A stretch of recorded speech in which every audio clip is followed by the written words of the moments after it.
You who are sitting with your medicine bottle in your hand. You who are waiting for your next doctor's appointment. You who are tired of searching your symptoms on Google search. Stop. What I am about to tell you today may shake you. It may make you angry, or it may show you the path to your freedom. Welcome to English Audiobook. Today's truth is bitter. The truth is that 90% of your illnesses are not in your body. They're in your mind, in your thoughts. And if these illnesses, this pain, these sufferings are created by your thoughts, then they can also be removed by your thoughts. You are not sick. Your body is not sick. Your thinking is sick. Your suppressed emotions are sick, the ones you have not expressed for years. Your past is sick, which you are still carrying on your shoulders, and your body, your poor body, is only trying to scream and tell the world about that pain. Your illness is not your body rebelling against you. It is your body's last way of communicating with you. Today, we are talking about a secret that neuroscientists like Joe Dispenza are proving, a secret that Louise Hay taught the world after overcoming cancer, and a truth that Bruce Lipton explains through biology. This is not about positive thinking. This is about psychosomatic reality. Psycho means mind, soma means body. Your body is a screen on which your mind is playing the film of your unspoken, unheard, incomplete emotions. Your diabetes, your migraine, your arthritis, even your cancer, these are just names. The real illness is something else. The real illness is suppressed anger. The real illness is guilt carried for years. The real illness is betrayal you have not forgiven. The real illness is self-hatred. Let me tell you a story. This is a true story of a man who was declared incurable by doctors. His name was Norman Cousins. In 1964, Norman developed a rare and painful disease called ankylosing spondylitis. It is a severe disease of the spine. His joints stopped functioning. His body was becoming stiff. The pain was so intense that he could barely even blink. The best doctors in the world gave up. They said, "Norman, we have no cure for this. You will gradually become paralyzed and you will die." The doctors said his chances of recovery were 1 in 500. Norman looked at them and said something that changed medical history. "If there is even one chance in 500, I will be that one." He made a strange decision. He left the hospital. He knew the hospital environment, the stress on nurses' faces, the smell of medicines, was sending only one signal to his mind: you are sick, you are going to die. He moved into a hotel room. He asked doctors to stop heavy medication. He only took vitamin C injections. And instead he brought a projector. And what did he watch? Comedy films. Charlie Chaplin, Marx Brothers, anything that could make him laugh uncontrollably. It sounded crazy. The world called him mad. But Norman understood something the doctors did not. He had read that negative emotions can poison the body. So can positive emotions act like medicine? And then something miraculous happened. Norman found that 10 minutes of deep, hearty laughter gave him 2 hours of pain-free sleep, something even morphine injections could not provide. Laughter was changing his body's chemistry. Laughter was activating his immune system. His stiff body slowly began to loosen. The man who was declared incurable walked out of that hotel room on his own feet within a few months. He fully recovered. Norman Cousins told the world that he did not perform a miracle. He simply allowed his body to do its job. He stopped his mind, his thoughts, and his fear from making his body sick. He made laughter his medicine. This story teaches us that your body does not respond only to medicines. It also responds to your emotions. Your laughter, your love, your happiness, these are not just feelings. They are biochemical medicines that your brain creates for free. If Norman Cousins' story gives you hope, then the story of Louise Hay will shake your soul. It will take you into those dark corners where you may never want to go. So You Can Heal Your Life, a book by Louise Hay, a woman who taught millions of people to love themselves. But all of this began with a very painful turning point. Louise was diagnosed with cervical cancer. Doctors immediately said surgery was necessary. It was too late. At that time, Louise was already a successful writer. She taught others about the power of the mind. And when she herself was diagnosed with cancer, she did not see it as bad luck or God's punishment. She asked herself a question, one that most of us never ask. Why did this cancer happen? What is my body trying to tell me? Doctors were looking at the tumor in her body. Louise was searching for the thought that had created that tumor. And when she began to search, her painful past stood in front of her, the past she had suppressed for years. At the age of 5, Louise Hay was sexually abused. She faced abuse from her stepfather, poverty, and humiliation. For years, she held this hatred, anger, and guilt inside her. She believed she was dirty. She believed she was not worthy of love. She believed she was worthless. This deep self-hatred, this suppressed anger of years, had manifested in her body as cancer. Louise made a revolutionary decision. She asked the doctors for 6 months. She said, "Before surgery, I need to do some mental work." During those 6 months, Louise did not rely on medicine. She made forgiveness her medicine. It was not easy. She stood in front of a mirror and looked into her own eyes and said, "Louise, I love you. I accept you exactly as you are." In the beginning, she cried while saying this. She felt disgust. But she continued. She mentally forgave the people who had hurt her, not because they were right, but so that she could be free. She let go of the burning coal she had been holding for years. She changed every negative belief that had been planted in her mind during childhood. "I am worthless" became "I am a wonderful person." "No one loves me" became "I am surrounded by love." She spoke to her body. She spoke to her cancer cells. "I forgive you. I am now releasing this anger." After 6 months, Louise returned to the doctor. Tests were done. Scans were done. The doctors were shocked. There was not a single trace of cancer left. The cancer was gone completely. In her book, Louise wrote a line that summarizes everything.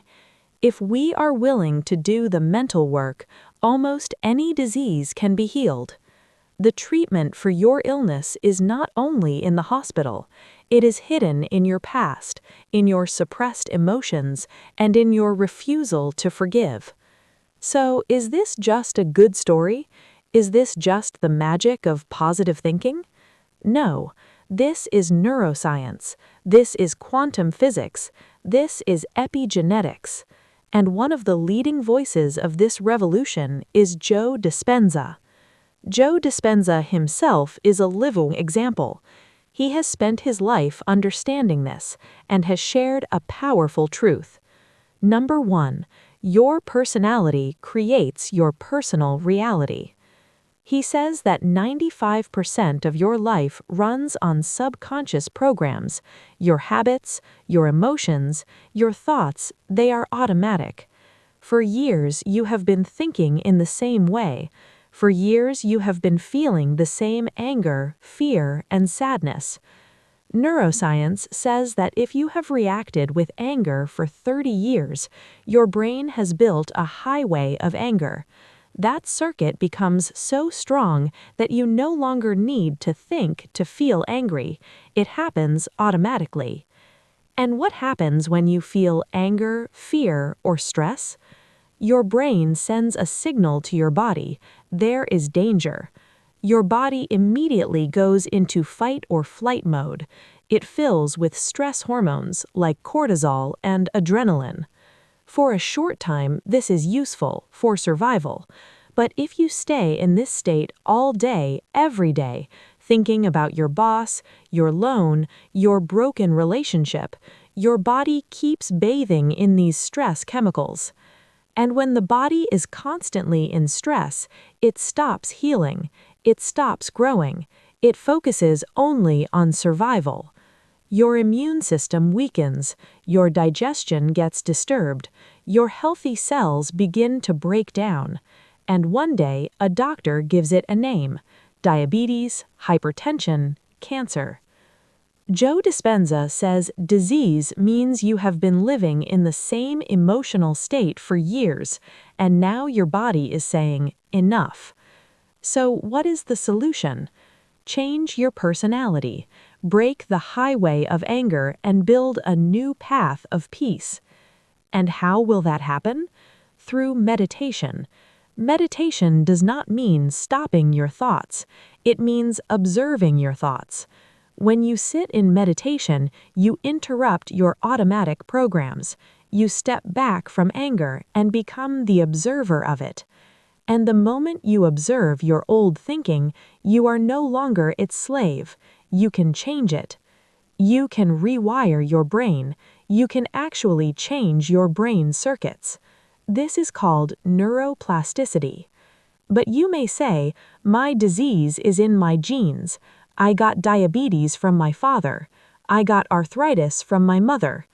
Today, I am going to reveal your biggest illusion.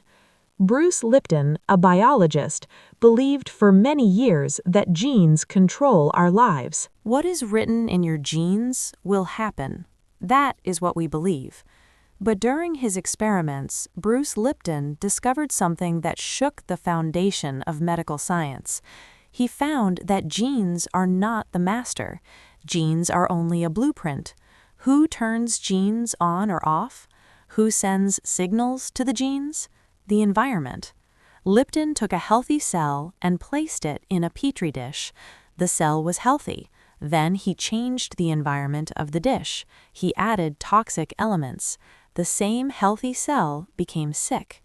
Then he placed that sick cell back into a healthy environment, and it became healthy again. The cell did not change. Its genes did not change.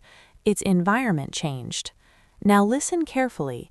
Your body has about 50 trillion cells. What is the environment for those cells? Your blood. And who changes the chemistry of your blood? Your brain. And how does your brain change your blood chemistry? Through your thoughts and beliefs. Bruce Lipton says, you are not a slave to your genes, you are a slave to your perceptions. If you believe you are sick, if you believe you will get a heart attack at 50 because your father did, then that belief sends a signal to your brain.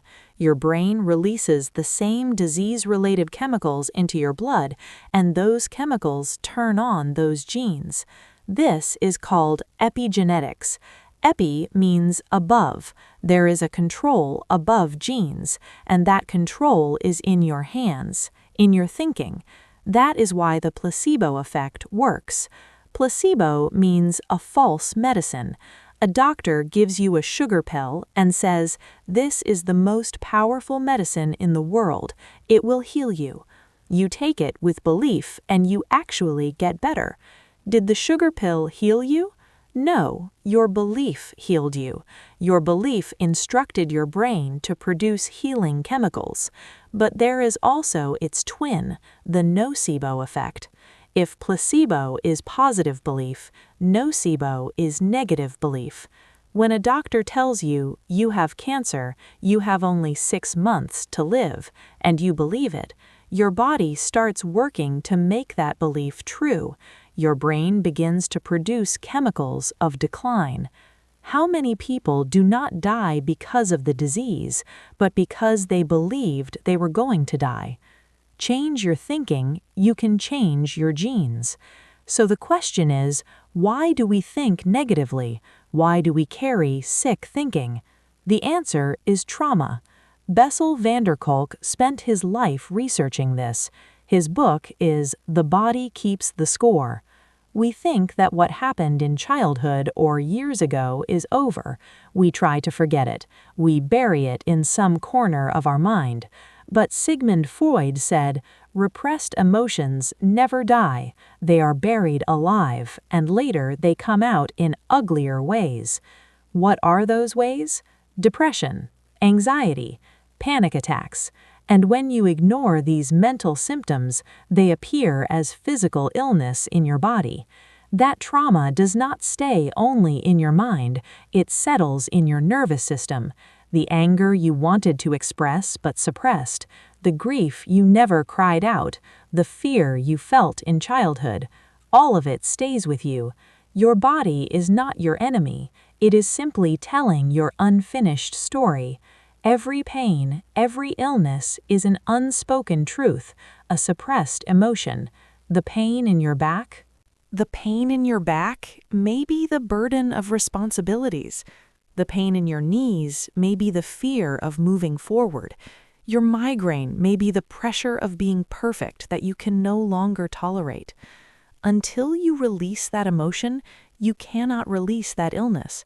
No matter how many medicines you take, even if you remove the tumor through surgery, if you do not remove that thought, that trauma, the illness will return in another form, in another part of the body.